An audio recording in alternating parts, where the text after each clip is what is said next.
Hi. Erin? Yeah. Alrighty. John? Yes. Cell phone charger back there if you need one. Oh, thanks. You're very welcome. So you're heading up to Lincoln Park area? Correct. Alrighty. I was just telling somebody they're coming from out of town, want to see Chicago, so you should go see Lincoln Park Zoo, Lincoln Park area. It's a great place to visit, and it's free. It is. You visiting from out of town? No, I live in Lincoln Park. Ah, okay. I just had a little staycation with my girlfriends. I love that. Yeah. Yeah, I stayed here at the W, I want to say 2 years ago. Really nice. And then, yeah, like this part of the Chicago can be fun. Did you do anything on your staycation? Yes. We are 4 women who all have children under the age of 5. Ah, okay. So anything without them is doing something. But we Sure. went out to dinner and drinks. And we went to Cindy's on the rooftop, on Michigan Avenue at the CAA. Being on the rooftop, you can just go all the way straight. Yeah, that's what I thought. I don't thought the GPS down here sucks. Here it's horrendous. Yeah. Just go straight. And then we sang karaoke until 3 o'clock in the morning. Oh, that's so great. All without kids. So All that's without good. kids. And let me tell you, at 39 years old, staying awake until 3 o'clock in the morning hits different. I'm 38. I'm like, how did you do that? Yeah. I was just telling these girls, they were like, oh, we were in Spain. It's like a 24-hour party. I'm like, 9:30 p.m. and I I'm know. done. I go to bed at 9:30 every night. Yeah, that's it for me. All right, good for you. But we did it, and we put up blackout curtains, and we ordered room service and had very expensive egg sandwiches. Sure. It was lovely. That Now, sounds fun. I'm sure my husband is desperately awaiting my arrival. Or not, who knows? I I trust those. he is. Oh, that's funny. How many kids do you have? 2. 2, okay. And So- under 5, both of them. 4.5 and 1. 4.5 and 1, yeah. So Both there. incredibly needy in very different ways. The 1-year-old's on a constant kamikaze mission because he's just learning to walk. Oh, of course. Oh, that's so fun.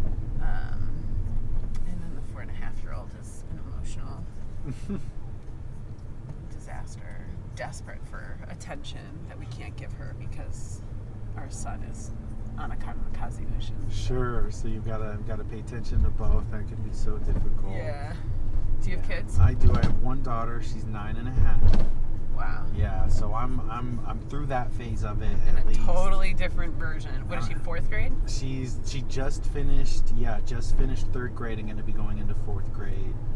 She's super smart. I know everybody says their kids are like geniuses, but she speaks 3 languages. She has the top math scores in her district. Oh. And they recently were trying to do placement tests for her to figure out where to put her, and they had her do the 7th grade test 3 times because they were like, "You did too good. Something is broken with the test. Can you take it again?"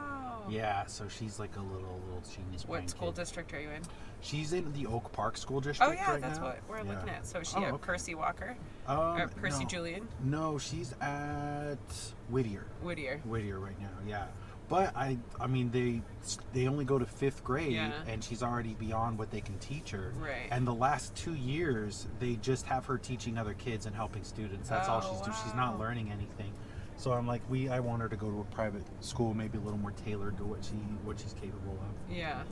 But What are your options out in Oak Park? Or you'll just have to travel? see, and that's where Mom is. I live in Edgewater. Oh, okay. There's a lot of better private schools near me than there are over there. Yeah. So I kind of People go to Oak Park for the schools, right? the public schools, yeah. So yeah, and that's very true. So it's kind of like, Yeah. but if the public school isn't going to get you there, Right. private, then you can kind of go really anywhere. It's just a matter of time for that. So, do you think 2 kids and that's it for you? Yes. Yeah. If I were younger, I would have more, but I see. I'm too old. I get you. Did you ever live in Oak Park, or that's just where your child and That's her mom where were? her mom, Got her it. mom married a much older gentleman, and he had a house there, so that's where she lived. That's where he moved to. We're trying to find a house out there, but there is 0 inventory. No one's moving because of interest rates. Yes, no one's doing that right now. We looked at one house. It was on the market, Mhm. and by the 2nd day, it had 17 offers. Oh, wow. It ended up selling for $80,000. Oh, I would keep going straight. Oh, straight? Honestly, Sure, yeah. no problem. Were you gonna hop on the highway? It was saying maybe do that Kingsbury. Let me see. Oh, you're looking. Oh, is that Waze? Yeah, See, Waze I was is looking better. At your phone. Yeah. Oh yeah, the phone definitely doesn't. I don't trust It doesn't matter at this point. It doesn't look like traffic's too bad. True. I didn't realize you had Waze up. I almost always trust Waze. So. Yes, exactly. See, that's where I'm like, all right, but whatever. Like you said, it's basically a straight line, so Yeah. it's fine.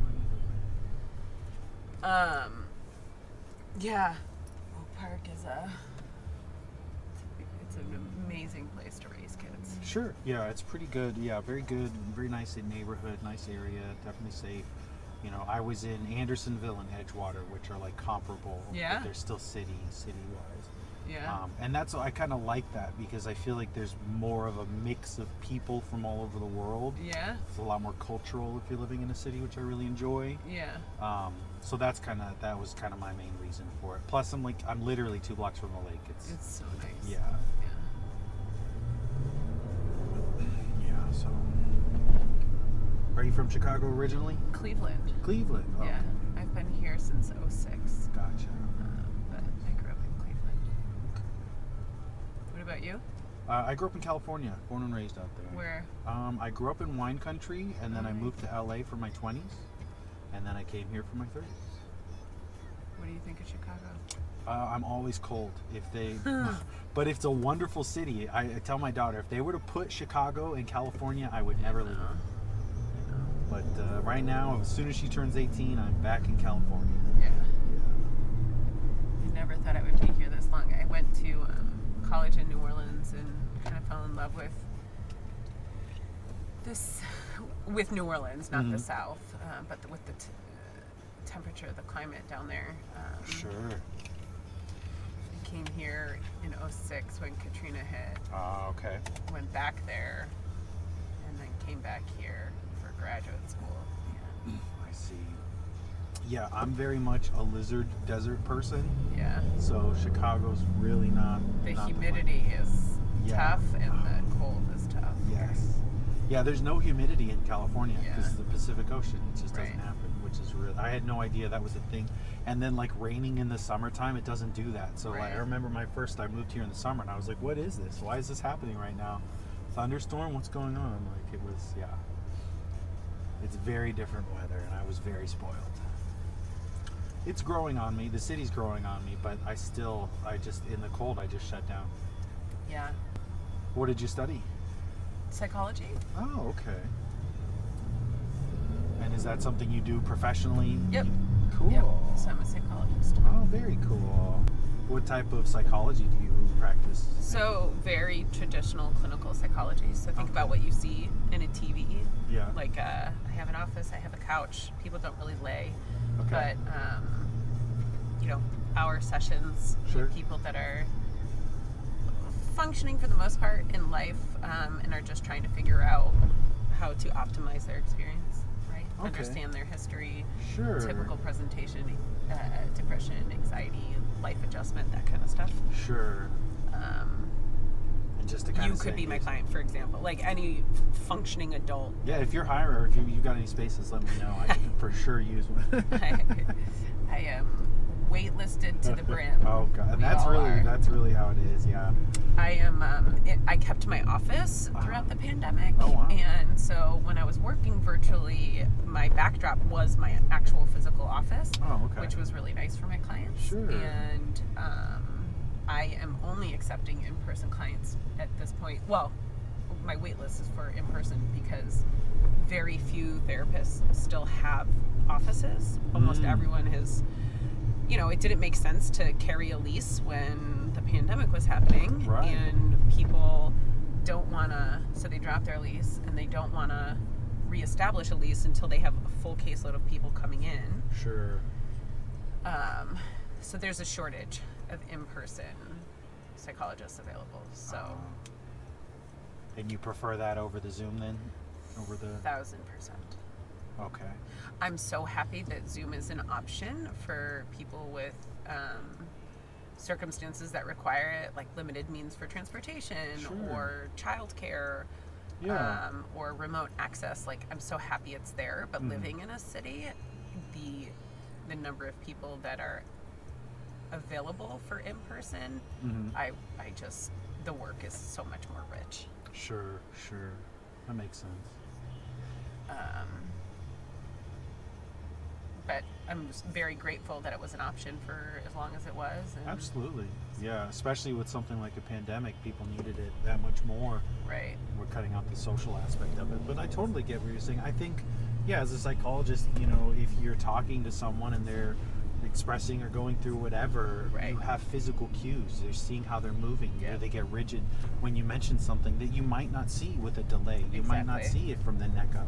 Exactly. And so, yeah, I imagine, like you said, it's a much richer experience for both.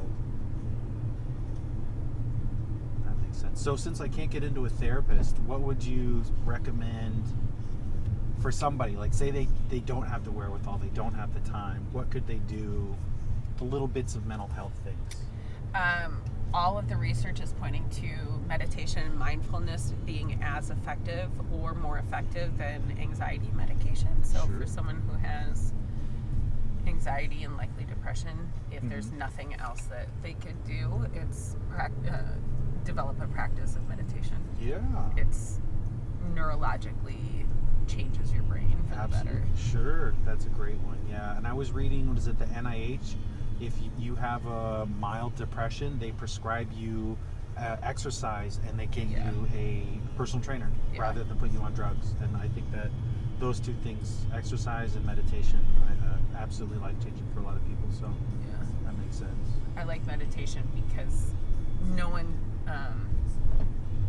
everyone has access Yeah, in the entire world. yeah, Has that's access, true. right? Yeah, it's just, So- breathing. If you're doing breath work, that's it. It's that easy. Or it's counting, or driving and looking around. That's one of the ones I do. I like to look at things that are a specific color when I'm driving. And like, okay, cool. That's mindfulness and putting me in the moment, which is very Yeah. helpful. And you're right. Yeah, anybody can do it. I should practice more. That's always the realization, right? Right, It's like, of course. every time you do it, you're like, why didn't I do this yesterday? Why didn't I Exactly. do-" Yeah. All things that are good for you, whether it's going out with friends Yes. or exercising Yep. or drinking extra water. Oh gosh, yeah. You're right. It's a whole list of things you got to do for yourself, but then it's like living. Yeah. Yeah. Identify what helps you feel good and just try to find ways to integrate that into your life. Yeah. That's really the game, isn't it? That's just trying to do exactly that. And know when more is needed. Yeah. Be honest with physicians when they do a depression scan at a annual physical. Be honest about your answers because they're there to identify things for a reason. Sure. Yeah, and I think depression and anxiety are more prevalent than people realize, actually. Oh, Especially 1,000%. especially in our society, because it's so disjointed from how society actually was growing up and how we adapted as people. Yeah. You're gonna have that issue. So that's gotta put that together, I think. And for 3 years, there was a genuine, Yeah. well, maybe 2 years, a genuine concerning unknown in the world Yeah. that was scary and Oh, yeah. bad. And so it was effective to be on alert and hypervigilant Mm-hmm. and reinforced every single day in a way that we thought was keeping us alive. Yeah. And now we're all coming out of it, but that system has been primed in a way historically that it, probably hasn't since World War II. Right. Oh yeah. Um, Yeah, what we had with the Spanish plague not long ago. Spanish yeah, but I'm thinking more the hypervigilance that came with flu. Sure. fear of the world, or maybe even the Cold War. I don't know, Yeah. but Right. because of the 24-hour news cycle that exists now, it was pervasive in our everyday experience to think on alert. Very true. And it changes your brain. Yeah. So we all got to figure out how to trust in our own safety at a time when the air quality is bad, at a time when a lot of marginalized persons actually aren't safe at Yeah. increasing levels. Very true. So we're working hard to reestablish a sense of safety at a time when there's not very many markers in our universe that are aligning with that sense of safety. That's very true. Yeah, that is So very in some true. ways, anxiety is adaptive, right? Yeah. Yeah, that was the thing I noticed. It was like, okay, we, officially COVID's done in the United States, and it's like, okay, back to business as. And it was like there was almost no acknowledgement of this 3-year-long trauma that people had truly gone through. That it was like, this was hard. I mean, I was alone. I was in a room. That was it. Yeah. Like, it was not pleasant. But it's like, okay, get back to work now. Go back to regular life. Get back to doing those things. And don't think about it. And that seems to be the stamp people are putting on it. That's the solution that's being provided. But that's not the human solution. That's you can deny it all you want, but it's in there, right? The body keeps the score. Like, this is something people went through. It's in the psychology of people somewhere, in how they are physiologically. So it's gonna come up. It just isn't now, or at least it's not widely spoken about. But I feel like it is for a lot of people. I haven't had that, like, oh, it's over. Oh, it's done. I have to now start dealing with this and processing it. I don't think people are fully doing that yet. Exactly. And when there are so many areas of human rights that are in contention on the nightly news every single night. Right. As we're trying to heal from one trauma, we're feeling unsafe in ways. Oh, yeah. In other ways, if you're a woman, if you're a marginalized person, and it's there has to be systemic change. Yeah. Oh, absolutely. Yeah. People and exploitation are happening constantly. Yeah. Yeah. And it's like you said, those rights are just chipped away constantly. The Supreme Court is awful in what they're doing lately. It's just not. Yeah. But so you're going to do a hard left here. Yep. Oh, man. I don't want to go parent. But it's one of those things. I always tell people, being a parent is the best and worst part of life. So true. That's really it. It really is. You wouldn't change a thing about it, but you don't want to do it. That is very true. Yeah. But it seems like you waited. I wanted to wait to my mid-30s to have a kid, was what I was planning on doing. So now I'm like, maybe I can have a couple more, but I just have to get somebody to like me enough first, that's the hard part. Here? Yeah, that's fine. All right. Thank you. You're welcome. It was so nice chatting. Have a great day. You too. Have a good day.